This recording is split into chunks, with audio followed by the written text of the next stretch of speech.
ఈ రోజు కూడా చెబుతున్నాం. మళ్ళీ ఇంకొక 50,000 ఎకరాలు 3 పంటలు పండేటటువంటి భూములు తీసుకుంటున్నారు. ఇది నిజంగా విధ్వంసే కదా. ఎందుకంటే సార్ 1,00,000 ఎకరాలు ఒక చోట పచ్చటి భూములను తీసుకొని నాశనం చేస్తారంటే దానికి మీరు ఇంకా అది మీరే సమాధానం. ఓకే కృష్ణాంజనేయులు గారు, ఇప్పుడు వెంకటరెడ్డి గారు మాట్లాడుతూ ఉన్నారంటే ఇది ప్రజా రాజధాని కాదు, ఇది ఒక కార్పొరేట్ రాజధాని, 5 ఏళ్ళు అయినా సరే మేము దీన్ని అంగీకరించాం అంటున్నారు. ఏంటి మళ్ళీ ఒకవేళ వాళ్ళ అధికారంలోకి వస్తే మళ్ళీ రాజధాని మళ్ళీ మార్పు అవకాశం ఉంటుందా ఏంటి? ఆయన వర్షం నాకైతే అర్థం కాలేదు. ఎనలిస్ట్గా మీరేమంటారు?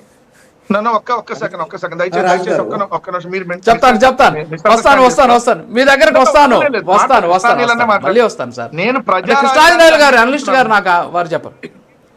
ప్రజా రాజధానిగా నేను దాన్ని అంగీకరించనని చెప్పాను. పాయింట్ నెంబర్ 2, మేము మారుస్తాము తీసేస్తాము అని ఎక్కడ చెప్పాలి. మేము అధికారంలో ఉన్నప్పుడు కూడా అంటే ప్రజా రాజధానిగా అంగీకరించకపోయినప్పుడు మీకు కాదు సార్. ఒకవేళ మీరు అధికారంలోకి వచ్చినప్పుడు అడిగాదు, ఎన్నికలకు ముందు ఇదే రాజధాని అని మీరే అంగీకరించారు, తర్వాత వచ్చినాక 3 రాజధానిగా మార్చారు. అసలు దీన్ని మేము ప్రజా రాజధాని అనమంటున్నప్పుడు మార్చరు అనే దానికి మీరు చెప్పండి. సరే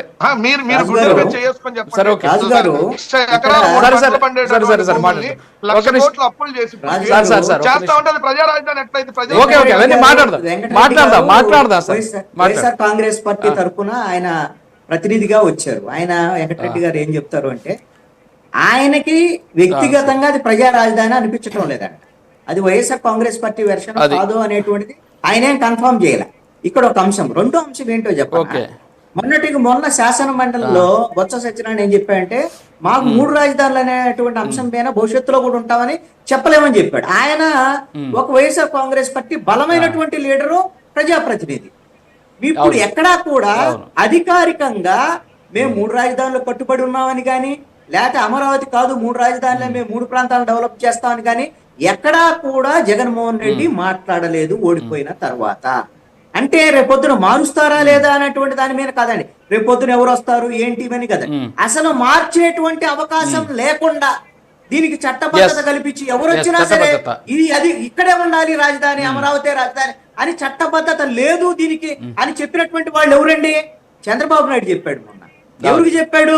రైతులకు చెప్పాడు.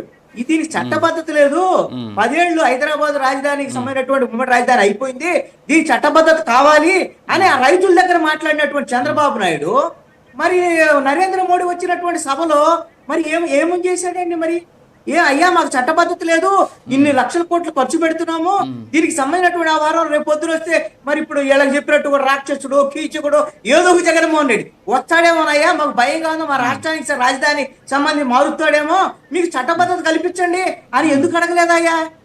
చంద్రబాబు నాయుడు అప్పుడు ఎందుకు మర్చిపోయాడు వాళ్ళు రైతులతో మాట్లాడినప్పుడు?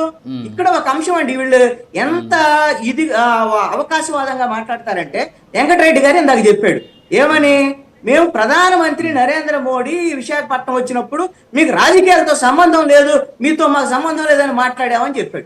ఎందుకంటే ప్రజలు ఎవరు మతిమరుపున్న వాళ్ళు గజనీలు కాదండి. ఆ రోజున జగన్మోహన్ రెడ్డి మాట్లాడింది ఏమిటి అని అంటే, మీకు మాకు రాజకీయాలకు అతీతమైన బంధం ఉంది అని చెప్పాడు. ఆ అతీతమైన బంధం రాజకీయాల కన్నా ఇంకా ఎక్కువ బంధం ఉందని చెప్పాడు. కానీ ఏమన్నా అడిగాడా? ఆయన కూడా ఏం అడగల.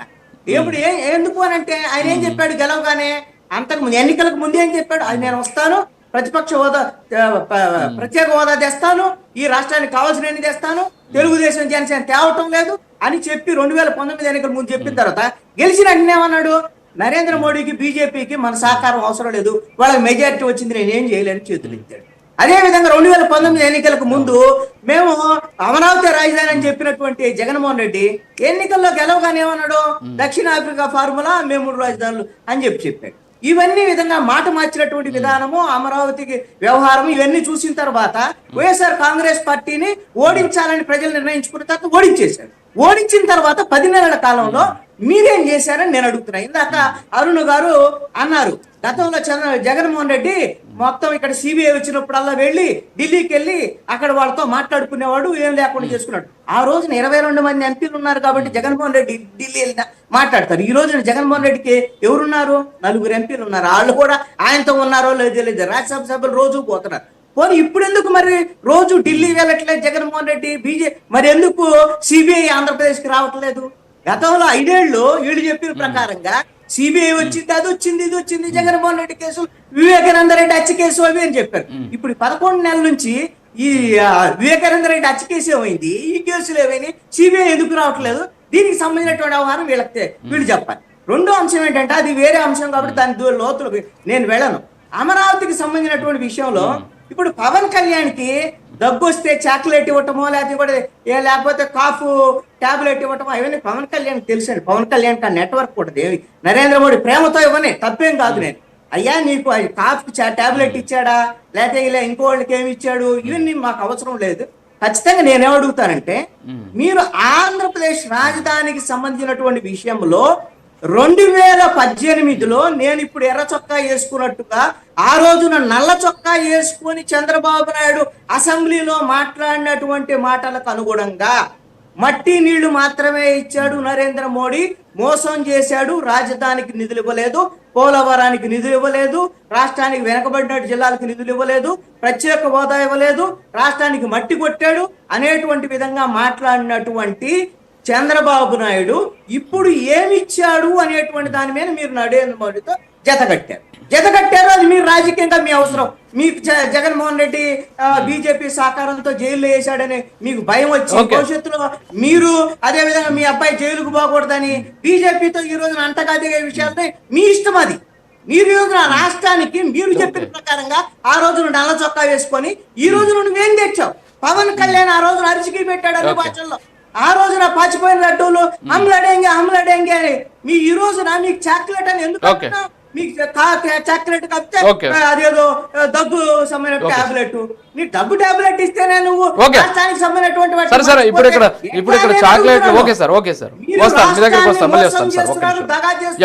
పవన్ కళ్యాణ్ అదే విధంగా చంద్రబాబు నాయుడు నరేంద్ర మోడీతో కలిసి నేను అడుగుతున్నా. మీరు చెప్పిన ప్రకారంగానే వాళ్ళిద్దరు చెప్పిన ప్రకారంగానే వాళ్ళిద్దరు చెప్పిన ఏమన్నా వచ్చింది ఒకటైతే ఒకటి చెప్పాలండి. Okay sir. బండారు వంశకృష్ణ గారు రియాక్ట్ అవ్వండి. కృష్ణాంజనేయులు గారు అనేక ప్రశ్నలు వేశారు, వాటి సమాధానం మీరే చెప్పాలి మరి. అవును, ముందుగా వెంకటరెడ్డి గారు ఇందాక మాట్లాడుతా మీరు కలిసే ఉండాలి, మీరు దయచేసి విడిపోవద్దు అని అన్నారు. రాష్ట్ర ప్రయోజనాల దృష్ట్యా మేము కలిసే ఉంటాం. వెంకటరెడ్డి గారి కోరిక మేరకు 3 పార్టీలు కలిసే పోటీ చేస్తాయి. ఖచ్చితంగా